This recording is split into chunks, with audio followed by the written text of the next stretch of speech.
Hello and welcome to episode 933 of the official EstablishTheRun.com podcast.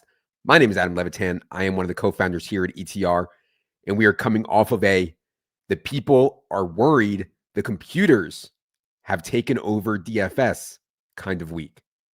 Yes, that's right. I asked for fresh listener questions last week, and I got a fistful of them along the same lines. Malik said, with the way the DFS community has gone the last 3 to 4 years using sims, projections, etc., what do you think is more important now and going forward for profitable DFS play? Being a data side bro, spreadsheet virgin, mastering the game theory aspect, etc. John G asked, have you found you've lost any passion for DFS with the rise in optimizer/sim necessity as opposed to competing against other hand builds? Seems like I'm playing against a bunch of supercomputers every week, just sticking to my research hand build process. So instead of addressing this stuff in listener questions, thought it'd be better to lead with it here, especially after such an insane week for ETR/solver people in the DFS streets.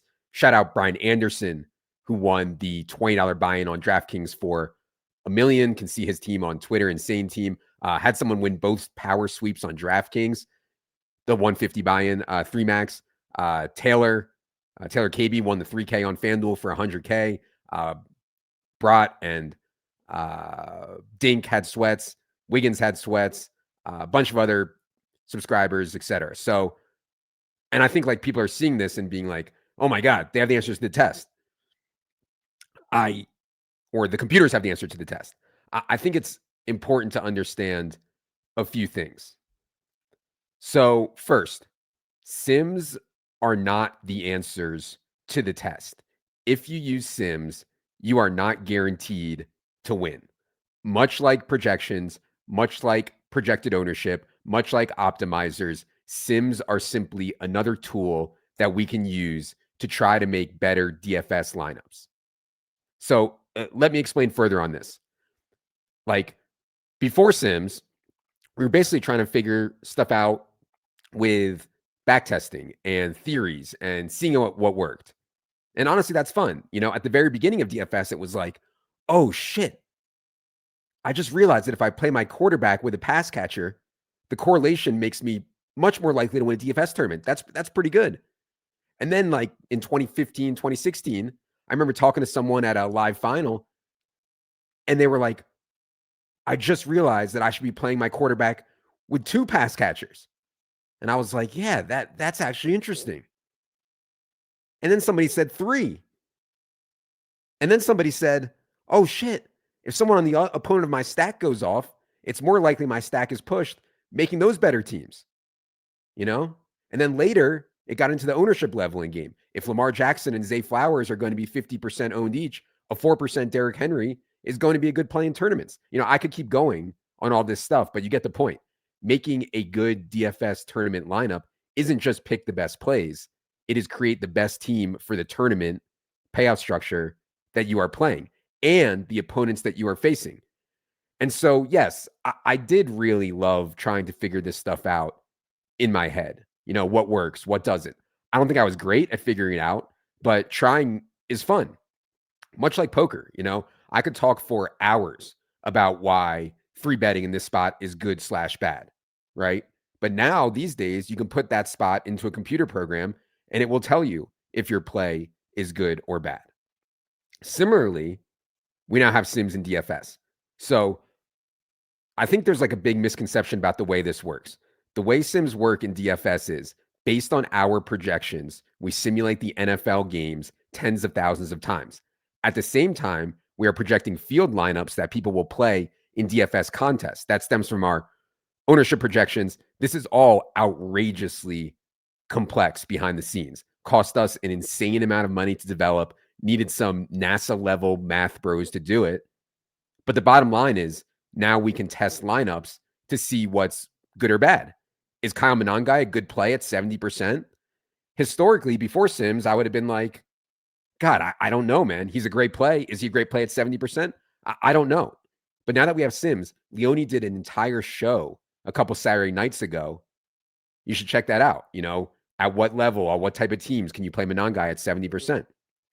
The other things that is really hard for us to figure out in our head. Is Baker Mayfield better with Egbuka only?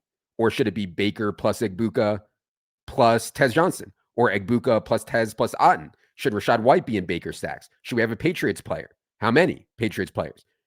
We can now take a shot at answering that with Sims. And a lot of times it's going to be really close. Same things you see in poker, like they check to you, you're in this spot. What can you do? Well, we have a mixed strategy here, right? In other words, there's not a clear answer to a lot of this stuff. Some stuff is slightly better than others. But again, at least we get some answer, some direction with Sims. And again, this is just the next stage in the toolbox that we have to make better lineups. Now, I get it. Believe me, I get it. You want to say what I just described is not as fun as the old days. It's not as fun talking with friends about what's right, trying to figure it out yourself. And yeah, honestly, I'd probably agree with you. But when there are millions of dollars on the line every week, people are going to and should use every tool available to them to win. I do want to note, and I think this is important, I do want to note that you do not need to use Sims to make good teams. My buddy Adam Brown, you might remember me talking about him on here when he won the million. He's had a bunch of other huge scores. He's never used Sims in his life, but he's always near the top of post-lock Sim stuff. In other words, whose teams were the best Sim teams once actual ownership was out there. Sam Brott, who works on the Sim stuff a ton for us, highly recommend his Monday recap show. But Brott was so certain that Brown, my friend Adam Brown, was using Sims. He's not. In fact, he's just making good teams from his head. He's looking at projected ownership. Who knows what else he's using it? Some people are just good at it, right? So you can make really good teams without using Sims. The other important point that I want to make here is that the Sims, you assume all of our projections, including ceiling output, projected ownership, field lineups, distributions, correlations, all is exactly correct. Like if you put garbage into a Sim, like bad projections or bad field lineups, for example, you will get absolute stone cold shit for your output. And that is one of the many reasons why we spend dozens upon dozens of man hours every week getting our projections. I mean, it just has to be as absolutely perfect as we can get it. That's for props. That's for when we do the Sim parlay stuff, everything for DFS Sims, everything. Now, this is where there's the fork in the road, I think, for a lot of people. Once our projections are done and set for the week, you can choose to assume that these are accurate and simply try to make the best teams. Sims will undoubtedly help you with that. You wouldn't even need to know the players' names. Like, it doesn't matter. You just assume these projections are exactly right. Or the fork in the road, to me, the other path you can take is you can look at our projections and try to pick out where we are wrong. If you think this is the week that Bashal Tutin overtakes Travis Etienne and we have Etienne way ahead and you end up being right, that right there is your biggest edge by far, way more than Sims or any of these other tools. And some people, they play that way and you can win that way. I personally think that is a really, really, really hard way to win. Of course, we are wrong all the time, but picking out the exact spots we're wrong and making the right team to capitalize on that, that's really a tough road to go down. So, look, I know the perception from some people, I don't think most, but I think some, the perception is Sims are ruining DFS because it's spitting out the answer to the test. Believe me, it is not. I think they're helping me make better teams than I was before. But if I had the answers to the test, I wouldn't be doing this fucking podcast. I'd be up to my cock in a bed of money with hookers and cocaine on it. Sims are simply a tool to take a set of projections and field lineups and see how many times out of 25K Sims, how many times does this lineup get first? How many times does this lineup cash?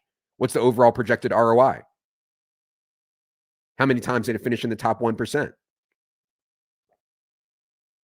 For example, I put my cash team on DraftKings this week into some tournaments. Sim pretty well, like 35+% ROI in the 153 max.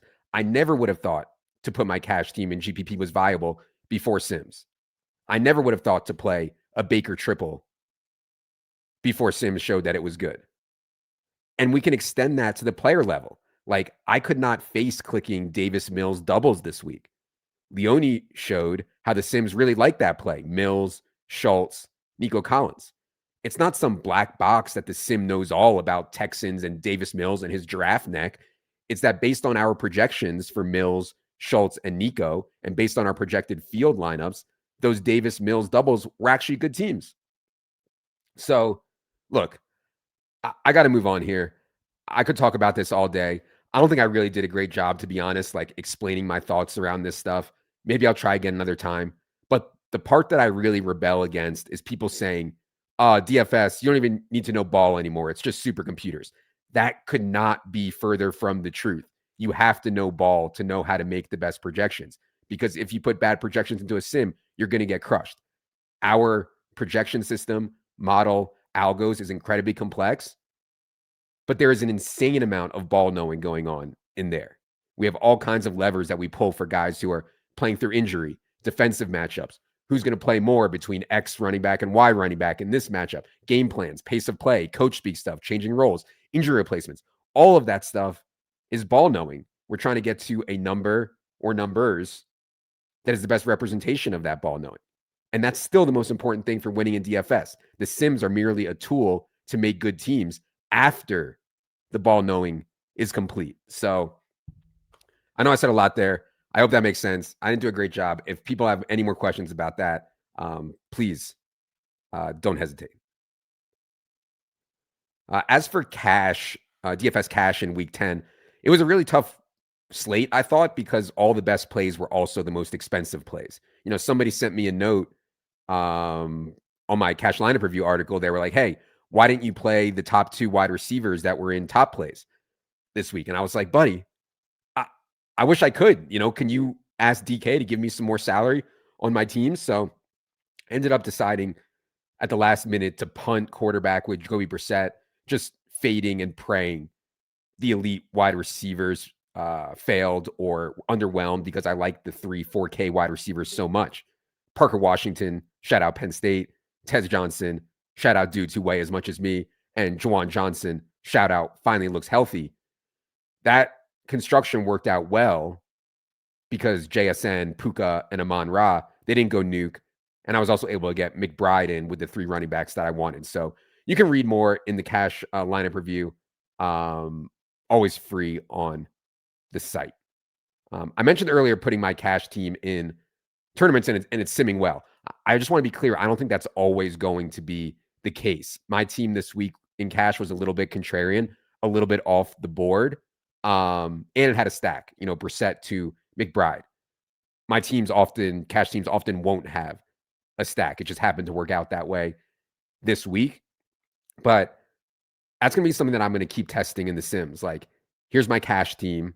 How can I tweak it to get a team that sims well and get it into a tournament, especially if I have a week where I'm not getting as much cash action as I like to have. As for tournaments, I only did 2 hand builds this week. I had one Drake May, Travion Henderson, Kyle Williams with Egbuka. And then the other one I had was Stafford, Kyron, Puka with Kittle. Stafford one actually performed really well, 97th out of 5,000 entries in the FanDuel 222, but did not have Gibbs or A-Chain, so couldn't win. No one cares. More interestingly, though, I actually decided to MME, mass multi-enter, for the first time this season, you know, and maybe one of the first few times in my entire life, actually. I put 150 teams into the $5 flea flicker on DraftKings just to kind of mess around with it and test it out. And I can see why people think MMEing is fun. When you have so many teams, there's always some flicker of hope. Like, oh, maybe this is a team that can squeeze through here. Obviously, when you're playing against 80,000 entries, you basically need the stone cold nuts to win.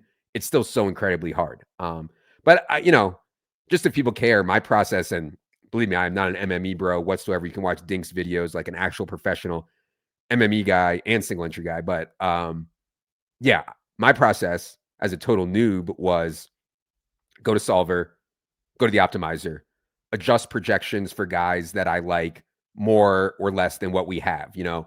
And you know, obviously I help work on these projections, talk to the guys that are doing the inputs about them as much as I can. So I agree with almost all of our projections. I only tweaked maybe 5 guys, maybe 8 guys this whole week. I wish I had the list here, but I don't. I remember I liked Debo a little bit less than we had I liked Parker Washington a little bit more than we had. I liked Travion Henderson a little bit more than we had. But whatever, you can tweak guys' projection as much or as little as you want. Then I went and made a bunch of rules in the optimizer. Things like always stack Matthew Stafford with at least 2 wide receivers or tight end. Allow Josh Allen to be played naked. Allow Josh Allen to be played with tight end only, not wide receiver. Always stack Jared Goff with at least 2 wide receivers, running backs, or tight end from his own team. Don't allow Goff with David Montgomery. When my quarterback is Matthew Stafford, boost Puka and Devontae and the tight end some. When my quarterback is Stafford, boost 49ers running back, wide receiver, tight end some. Allow at most 2 wide receivers from the same team unless they're with my quarterback. Just like standard simple rules that we've been using the optimizer for years. So whatever, after you get all set with that, optimize 1,000 lineups based on those rules. I did optimize by half base projection, half ceiling projection. So then I look at those lineups, the exposures, make sure they look okay, tweak things a little, optimize again, keep doing that until I feel good about the 1,000 lineups that I have. When I feel good about those, simulate them against the contest I was playing. In this case, the $5 flea flicker. Sim knows what the payout distribution is, how many people cash, what is first place relative to 10th, etc. And then sim them against the field lineups that we have, sim them for the contest. All that is in there, obviously. And then choose 150 out of those 1,000 lineups based on sim ROI, cash rate. I tried to use the diversification tool in Solver, which I thought was cool too. So yeah, I would say I find hand building more fun and interesting, but this was also fun, in its own way. I had a team in like 50th place out of 80,000 for a while. I never thought I was going to actually win. It's so crazy, but I see how it's fun. And, if I get the time, maybe I'll do it again, even though I do prefer the smaller field, high stakes stuff personally. All right. Need to get to listener questions, but before I do, if you're interested in our NFL in-season product, we always have weekly and monthly options. We also have a rest of season option that goes to the Super Bowl. In order to access any of the optimizer or sim stuff that I just talked about, you need to add on those products through the solver. Look under the tools and research section of the NFL tab on ETR for more info on those products. Also, NBA season is indeed underway. We, of course, are covering it with the same Virginia we covered the NFL. Dink, Gallagher, and the team have 3 products that run during the NBA season. DFS product, official props product, full stat projections product. Head to the subscribe tab on establishtheRun.com for details on all of our NBA happenings. All right. Enough is enough. I know no one really cares about that stuff. I probably went too long on it. I apologize, but it is now time for everyone's favorite portion of the program, the listener questions. All right. I asked for questions last week as the question bank was empty, and I was like overwhelmed. Over 100 different questions were sent in, and most of them were really quite good. So I'm just going to do 4 here today in the interest of time. If I don't get to yours today, there's a chance I'll get to it over the next weeks, months, etc. Question 1 from, there's actually 2 people sent in similar questions here. Sam Bowers said, have you used Kalshi, Polymarket, or Robinhood to trade sports prediction markets? Thoughts on using them compared to traditional sports books? And 1A, George Faber said, what are your thoughts on the insane valuations of these new degen gambling sites? Prediction markets. Are you mad you didn't come up with the idea yourselves? ETR prediction market content coming when? So I'm sure by now a lot of you have heard about these new gambling instruments, prediction markets, exchanges, sweepstakes. It's honestly like really hard to even keep up. To answer Sam's question first, no, I have not used any of the prediction markets yet. Nothing against them.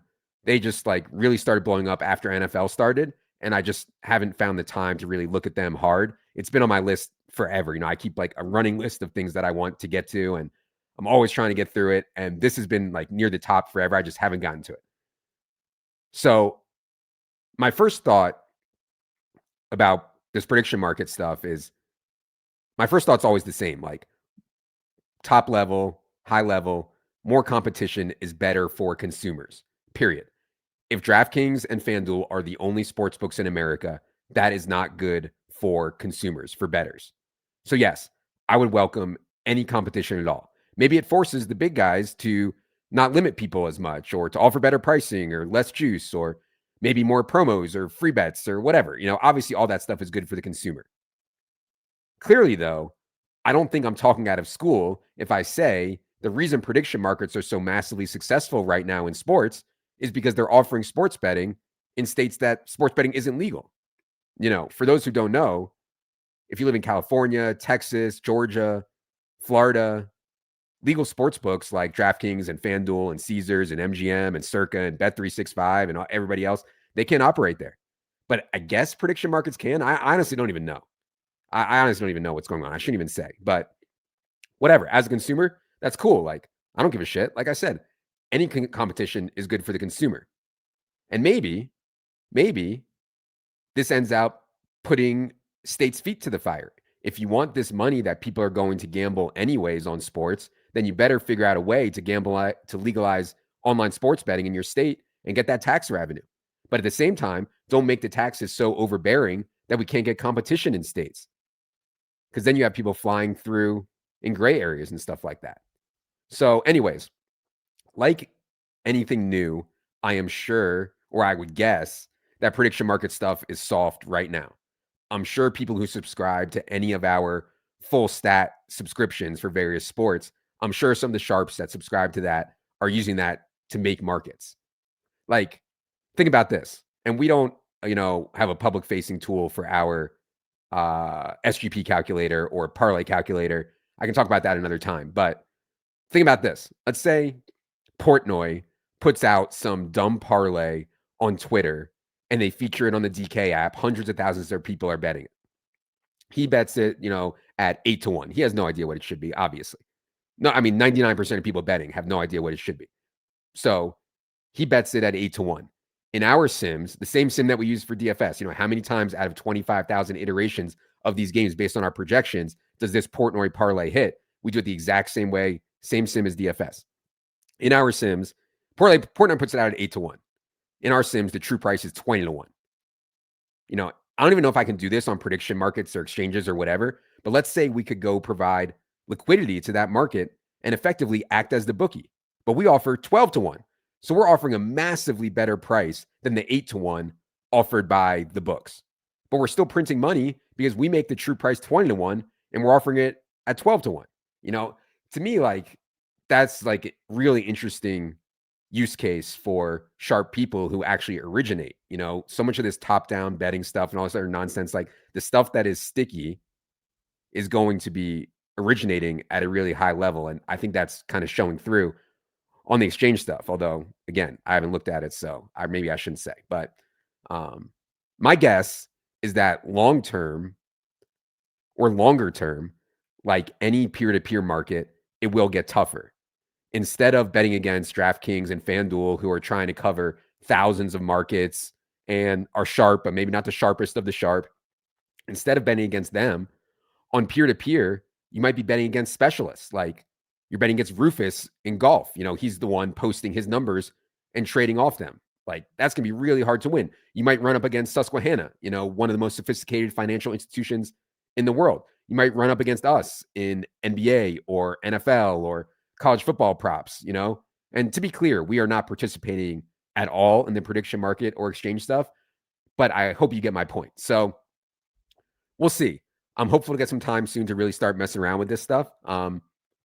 As for the second part of the question, the valuations and wishing we came up with the idea, I have no idea on valuation. Seems high to me, given things are going to look a whole lot different if California, Florida, Texas, Georgia ever legalize sports betting. But I know absolutely nothing about this stuff. I passed on some early stage investments in some companies that went on to be worth insane amounts. So I'm definitely the wrong guy to ask about valuations. He asked, do we wish we came up with the idea?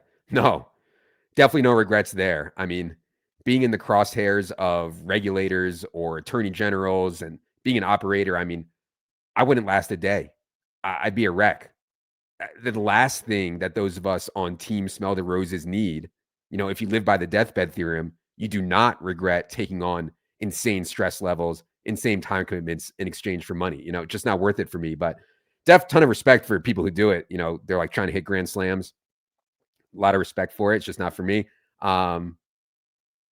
Anyways, hopefully I'll have a more informed take on this stuff soon. It's super interesting. I'm trying to keep up. If I can get a more informed take, I'll for sure let you guys know. Question 2 comes from a different George. He says, if gambling is illegal in Illinois, how is the governor running so pure that he has to disclose his absurd takedown, the height of hypocrisy? Yeah, so George is referring to this story from a few weeks ago. The governor of Illinois disclosed in his taxes that he won $1.4 million gambling. I honestly didn't think it was a big deal. I thought it was funny. I mean, this dude is worth like $4 billion. 1.4 million is literal dust to him. And by the way, I'm not even sure that I don't think gambling is illegal in Illinois. I'm pretty sure there's casinos there, but I could be wrong. Actually, I probably am wrong. Anyways, this guy Pritzker, he was asked about it in a press conference, and he says, "Look, I was on vacation with my wife in Vegas. I was playing some cards. I got lucky. I won 1.4 million." He didn't say if he was playing blackjack or 3-card or fucking war or poker. Who knows? It really doesn't bother me.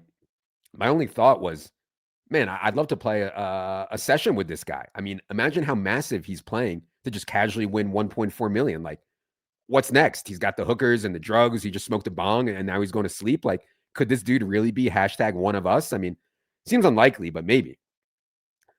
Now, if you want to say, well, this dude's a public servant, he's supposed to care a lot about his constituents, many of whom are really struggling financially. If he won 1.4 million here, with all due respect, I'm sure he's not some turbo sharp. He's probably lost an insane amount in his life gambling. He's playing massive. He probably sucks. He's probably playing games that are literally unbeatable long term. So if he's lost 10 or 20 or 100 million lifetime gambling, well, the good people of Illinois could have used that, as a state is like busto, from what I understand. But he did say he was given the 1.4 million to charity. I'm sure he gives tons to charity generally. Whatever. I think it's just fine. Let this dude blast off in peace. We have enough problems in our country. Some rich whale being a gen, like, that's number 10,000 on my list. Question 3 from D. He says, why didn't FanDuel do best ball this year? Yeah, I'm not sure, D. You'd have to ask them. I can speculate, though. We are on the internet, after all, so why not speculate? My take would be the bottom line is that best ball is not a great business on its own. I had Jeremy Levine, Underdog CEO, on the show a few years ago. He said that clearly. You don't need to be a rocket scientist to understand that raking people once a year, you're not going to make a ton of money. I have no idea what the average Underdog best ball bro plays each year, but even if it's $1,000 a year, which would be insanely high, I think the average is probably way lower. But if rake is 15%, you're making $150 a year off of that person. But that is not the point of best ball. If you are an operator, the point of best ball is to get people onto your app, whether it's Underdog or DraftKings or Drafters or whatever else. Once people are on the app, once people have money on there, once you're on the email list, once you see other promos, maybe you play some forced parlay stuff, which is a fucking printing press for the operators. Or maybe you do the prediction market thing, as I talked about earlier. Or maybe you end up getting into the holy grail for operators, iCasino, aka online blackjack, roulette.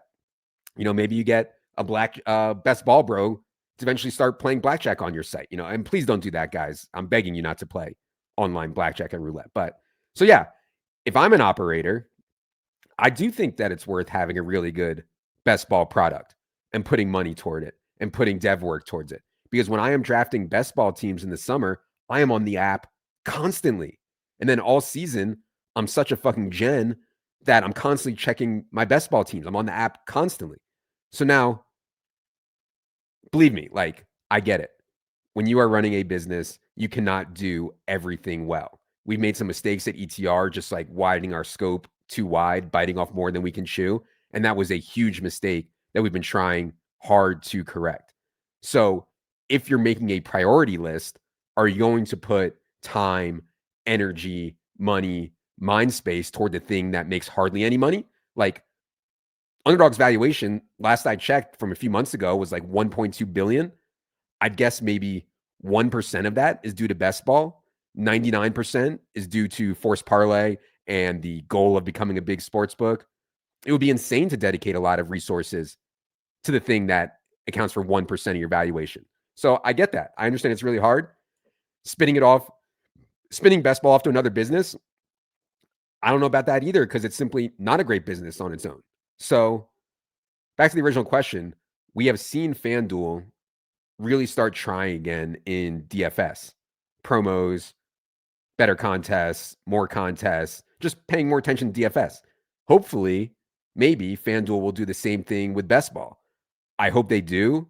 And yeah, with all this stuff, more best ball competition, better it is for us. All right, question 4 from Johnny Pancake. This is the last question we're going to do today. Johnny says, Adam, unfortunately, I have a 19-year-old daughter that looks disturbingly like Sydney Sweeney, giant tits included. I recently saw a social media post from her with her wearing a shirt that said, I put the double D's in St. Patty's Day. Fuck me. Am I paying some cruel price for actions I may have committed in my youth, or should I just be happy that she didn't turn out looking like my decrepit 60-year-old corpse? Jesus, Johnny Pancake. We have done some disturbing questions on this show. We've discussed the eating ass epidemic. We've discussed dudes falling in love with their father-in-law.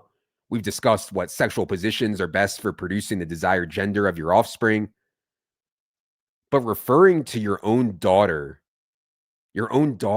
quote unquote giant tits, that might be one of the sickest things that we've ever addressed on here. And it really might be over the line, Johnny. Also over the line, Johnny, he highlighted this St. Patrick's Day thing. Quite literally the worst day of the entire year, in my opinion.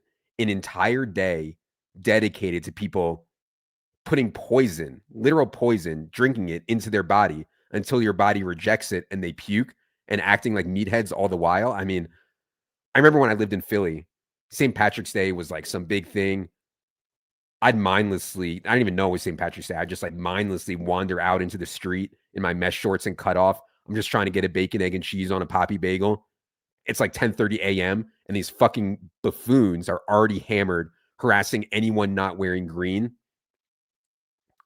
I hate to be the bearer of bad news, Johnny Pancake, but I'm pretty sure there's some wild kind of fucking going on St. Patrick's Day. And so wearing the I put the double D's in St. Patty's Day shirt certainly can't help. Now, I will say this. My wife recently said something to me along the lines of, I think she said, like, we should have a rule that when the boys are teenagers or whatever, they're in high school, they have girls over, they can't close the door. And my first instinct to that suggestion was, you are not stopping these kids from fucking. You're just not. You have no idea how hard it is to get a girl to actually want to accept our disgusting body. If our boys can actually accomplish that task, a monumental feat, in my opinion, we're not getting in their way. But if I'm being honest, if I had 2 daughters instead of 2 sons, I'd be like, yes, of course. Are you fucking insane? We're not letting some boy come over here and close the door. She better not be fucking. And so is that a double standard? Absolutely. Am I an asshole? Probably. But that is why we have great companies like Gender Labs LLC, so that if you are an asshole like me, you don't need to get into these spots.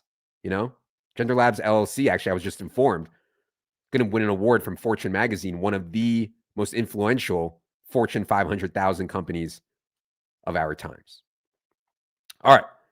That is going to do it for another edition of the Solo Pod. We'll be back with Silva for Team by Team on Tuesday.